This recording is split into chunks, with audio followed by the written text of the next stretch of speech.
Bom, diferentemente da moral cristã, a moral iluminista e a ética iluminista não vai mais se pautar pela religião, né, nem pelo livre-arbítrio, né, nem pela questão da tradição. A moral iluminista vai ser aversa a tudo isso. Por quê? Porque a partir do século XVI, nós vamos ter uma revolução na compreensão de ciência, na própria compreensão da filosofia, né? E isso vai fazer com que nós também reestruturemos toda a sociedade da época.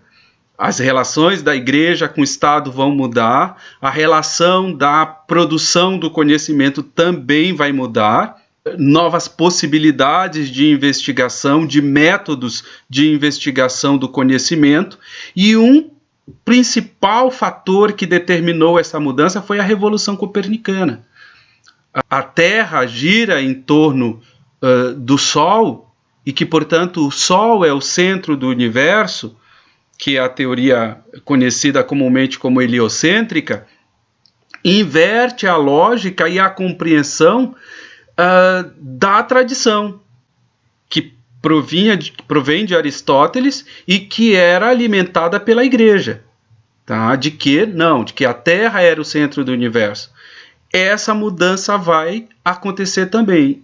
Essa revolução copernicana vai mudar todo o cenário político, religioso, científico da época. Ainda bem que aconteceu a Revolução Copernicana, porque senão estaríamos parados ainda lá na Idade Média. E isso aconteceu graças a um método, né? É um método de observação. Enquanto para Aristóteles o conhecimento estava baseado e fundamentado nos sentidos, depois sedimentados na razão, na memória, e depois só utilizaríamos a razão para fazer as sínteses, após a Revolução Copernicana ficou claro que hipóteses, tu tem uma hipótese, tu tem um problema, tu levanta hipóteses sobre esses problemas, tu faz experimentos sobre essas hipóteses, comprova ou não. E a forma de comprová-las é utilizando um método matemático, a quantificação.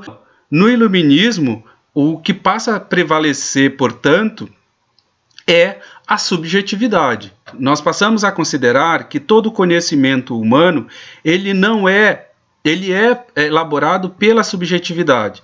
Subjetividade, entenda-se aqui o sujeito e sua capacidade cognitiva a abstrair informações das coisas existentes no mundo. Essa forma de compreender o conhecimento vai fundamentar também a moral e a ética. A moral não pode ser mais estabelecida pela tradição. Tá? Veja que aqui os iluministas estão tentando tirar fora a religião e tirar fora também o papel da tradição que vinha muito forte do período medieval. Então, essa tradição cai fora. O fundamento das leis morais, segundo os iluministas, vai ser a razão. E esse vai ser o bem maior que vai fundamentar não só a moral, mas também a ética e a ciência. A razão é o centro de gravidade moral do período iluminista. Então, a razão vai ser o parâmetro para se medir o grau de moralidade e eticidade da sociedade naquela época. Então é claro que aí nós temos a exaltação da liberdade pelo uso da razão.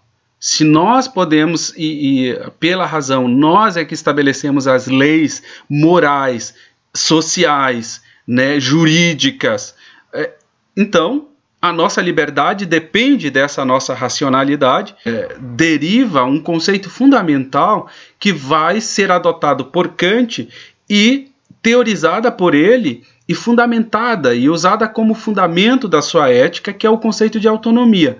Ora, se sou eu que determino as leis, as normas morais, sociais, jurídicas, e faço isso com a minha capacidade de liberdade ou de escolha pessoal, então isso vai determinar a minha autonomia. Isso vai determinar o quanto eu sou autônomo ou não. Então a autonomia vai ser baseada também na razão. Veja, então nós temos a relação entre liberdade, autonomia e razão.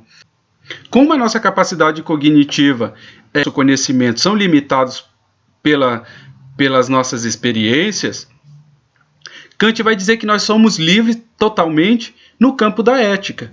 É lá que nós somos livres, é lá que nós exercemos de fato a nossa liberdade. Então a liberdade, segundo Kant, vai se referir ao campo simbólico, ou seja, à nossa subjetividade. E a ideia de razão, porque é a razão, é através da razão que nós podemos impor leis a nós mesmos. E essas leis, inclusive as leis morais, principalmente as leis morais, porque nós podemos usar a nossa vontade, a nossa razão, a nossa liberdade para legislar sobre nós mesmos. Para ser livre, você precisa ser autônomo. E ser autônomo significa você pensar por si mesmo. Significa você não ser, como a gente diz por aí, né? Maria vai com as outras. Significa você usar a sua própria capacidade de pensar, refletir, tentar compreender os fatos, tentar compreender a realidade, tentar compreender a você mesmo. Então, essa capacidade, se você a desenvolve, imediatamente ou com ela vem também a liberdade, vem com ela cada vez mais a autonomia. E isso vai se revelar depois no uso da razão. No uso da razão prática, na vida cotidiana. Primeira coisa que surge é o dever. Então, o que nós conhecemos em filosofia como deontologia, ou seja, a ética deontológica, a ética do dever, a ética do fazer as coisas, agir, porque é dever seu. Né? Você não precisa ser mandado por outro, você não precisa ser determinado por outro, não. A única determinação para o teu dever é a imposição da tua razão sobre você mesmo. Ponto final. É isso. Você age porque é o certo. Tá? Você age porque deve agir corretamente deste modo. Né? Não esperar que outro determine de fora. A essa determinação de fora, ele chamou de heteronomia. Ou seja, você não é autônomo. Autonomia é a independência da razão em relação à vontade. Então a razão pode se sobrepor à vontade, controlar a vontade e fazer com que a minha vontade, o meu querer, seja, né, direcionado para a coisa correta. Já a heteronomia não, a heteronomia já é a submissão da minha razão ao objeto da minha vontade. Né? Com relação ao dever, Kant estabeleceu o princípio categórico. O que é o princípio categórico? Ele diz o seguinte, olha, o princípio categórico é aquela atitude que você deve adotar que seja válida para todo mundo. Ou seja, que você queira também e deseje que as outras pessoas façam ou ajam da mesma forma que você agiu em relação a elas. Então ele diz, ó, haja de tal forma que a tua ação seja válida universalmente. Ou seja, seja válida daqui na China e para todo mundo. Se tu ages agressivamente, então tu está abrindo uma janela para que a outra pessoa também haja agressivamente com você. E o outro princípio que Kant estabelece é o princípio hipotético, que é aquele princípio que diz o seguinte, se você quer atingir algo, então você tem que fazer alguma coisa para chegar lá. Então é um princípio condicional, é um princípio, por isso, hipotético. Se isso acontecer, né, então eu atingirei aquilo. Por exemplo, se eu quero ser um bom jogador, eu preciso praticar muito esporte. Né? Principalmente jogador de futebol, né? Vamos pegar aqui o exemplo. Se eu quero ser um bom jogador de futebol, eu tenho que praticar muito futebol. Então, a consequência dessa minha prática vai ser a excelência em ser um bom jogador.